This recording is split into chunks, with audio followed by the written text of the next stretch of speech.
नमस्कार साथियों, स्वागत है आपका एसएस न्यूज बामन के प्रोग्राम चुनावी चर्चा पर।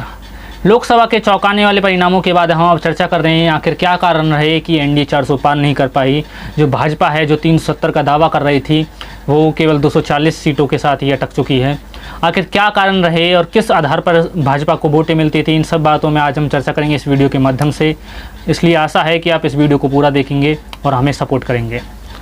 तो सबसे पहले हम बात करते हैं कि आखिर जो बीजेपी को जो वोटें मिलती हैं या जो भी वोट शेयर मिलता है वो किस आधार पर मिलता है। तो पहले भी हमने अपने वीडियो में बताया था कि जो भाजपा को जो वोट मिलते हैं वो 4 आधारों पर मिलते हैं। उनका जो पहला आधार है वो है राष्ट्रवाद का आधार, जैसे कि अखंड भारत बनाएंगे, गुलाम कश्मीर को लाएंगे, अक्साई चीन को अपने अंडर लेंगे। ये सब जो कारण हैं ये राष्ट्रवाद के आधार पर बनाए गए थे। आर्टिकल 370 को हटाएंगे, ये सभी राष्ट्रवाद के मुद्दे थे जिनके ऊपर भाजपा ने काम भी किया है। दूसरी बात करते हैं कि दूसरी जो विचारधारा थी वो थी इनकी हिंदुत्व की विचारधारा। हिंदू धर्म को आगे बढ़ाएंगे या फिर राम मंदिर बनाएंगे, काशी विश्वनाथ मंदिर बनाएंगे, मथुरा के अंदर कृष्ण जन्मभूमि बनाएंगे। ये सभी जो हिंदुत्व की विचारधारा है इनके आधार पर उनको वोटें मिलती थी। तीसरा जो उनके वोट लेने का आधार था वो आधार था उनकी जो पिछले 10 वर्षों के अंदर मोदी जी के द्वारा जो गरीब कल्याण योजना चलाई जा रही थी। गरीब कल्याण योजनाओं के द्वारा बहुत सारा जो वंचित वर्ग है वो भाजपा संगठन के साथ सीधे सीधे जुड़ता था और उनको वोट देता था। चौथा जो उनका आधार था, और चौथे आधार की हम बात करें, चौथा आधार था उनका आरएसएस के साथ। और भाजपा का जो पूरा चुनावी संगठन था वो बहुत ही मजबूत था। ऊपर से नीचे तक भाजपा का पूरा जो चुनावी संगठन था पूरे मजबूत था, सक्षम था, जिसके आधार पर उनको वोटें मिलती थी। अब बात यह है कि अगर कोई भी विपक्षी पार्टी इन चारों में से किसी एक भी चीज़ पर कोई भी हमला करेगा, कुछ भी चोट पहुंचाने की कोशिश करेगा तो भाजपा को हराना आसान होगा।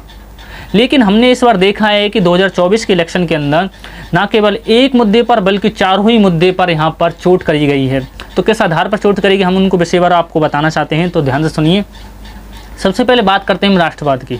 तो राष्ट्रवाद का इस बार कोई मुद्दा नहीं बन पाया, क्योंकि आपने देखा होगा कि 2019 के इलेक्शन से पहले भारत के अंदर पुलवामा में अटैक हुआ था, उसके बाद बालाकोट में एयर स्ट्राइक हुई थी, जिसके बाद भारत में एक प्रकार से राष्ट्रवाद की जो लहर थी वो एक चरम पर पहुंच चुकी थी। परंतु इस बार ऐसा कोई भी मुद्दा नहीं था जिसके कारण राष्ट्रवाद की जो मुद्दा था वो बन सके, क्योंकि यहाँ पर उन्होंने जो दावा था वो ये किया था कि हम गुलाम कश्मीर को ले सकते हैं। पर गुलाम कश्मीर एक प्रकार से राष्ट्रवाद का आधार नहीं बन पाया। और हम यदि बात करें कि आर्टिकल 370 की, तो आर्टिकल 370 राष्ट्रवाद का आधार है, लेकिन आर्टिकल 370 को हटे हुए पूरे 5 साल हो चुके हैं। लोगों की विस्मृति हो चुकी है कि आर्टिकल 370 हटा है या उसके क्या फ़ायदे, उसके कोई फ़ायदे ग्राउंड पर लोगों को नज़र नहीं आ रहे पर। लेकिन हालांकि वो नज़र नहीं आएंगे क्योंकि वो केवल कश्मीर तक सीमित है और आतंकवाद को लेकर ही सीमित है। दूसरी बात करें हम यहाँ पर जो गरीब कल्याण योजना है, जो गरीब कल्याण योजना है एनडीए 1 में तो बहुत सारी गरीब कल्याण योजनाएं बनाई गई थी, लेकिन एनडीए 2 में जो गरीब कल्याण योजना है उनकी संख्या सीमित हो गई थी। सीमित होने के साथ साथ वो गरीबों तक उनकी जो पहुंच है वो भी एक प्रकार से लिमिटेड हो गई थी, जिसके कारण वो सीमित हो चुकी थी। वो जनता तक ढंग से नहीं पहुँच पा रही थी और ना ही सरकार उनको जनता तक पहुँचाने का प्रयास कर रही थी।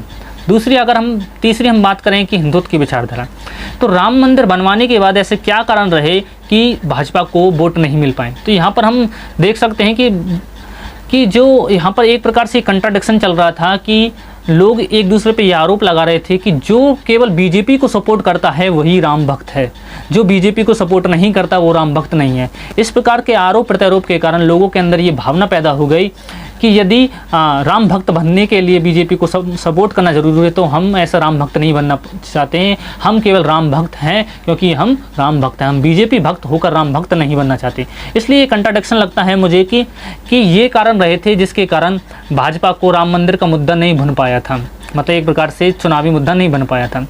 चौथा यदि हम बात करें तो उनके संगठन का आधार, भाजपा का जो संगठन है वो आरएसएस के साथ मिलकर काम करता है। लेकिन इस चुनाव में हमने देखने को मिला कि 2004 में जिस प्रकार से अटल जी की सरकार ने जिस प्रकार से आरएसएस से सैद्धांतिक दूरी बनाते हुए अपने दम पर चुनाव लड़ने का प्रयास किया था, और लेकिन इस बार भी पिछली बार की तरह जो परिणाम है वही परिणाम इस बार रहे हैं। भाजपा का आरएसएस से सैद्धांतिक दूरी बनाना एक प्रकार से उनके लिए बहुत ही एक हानि साबित हुई, क्योंकि जो आरएसएस की बात करें तो आरएसएस एक ऐसा संगठन है जो कि ज़मीन पर रहकर कार्य करता है।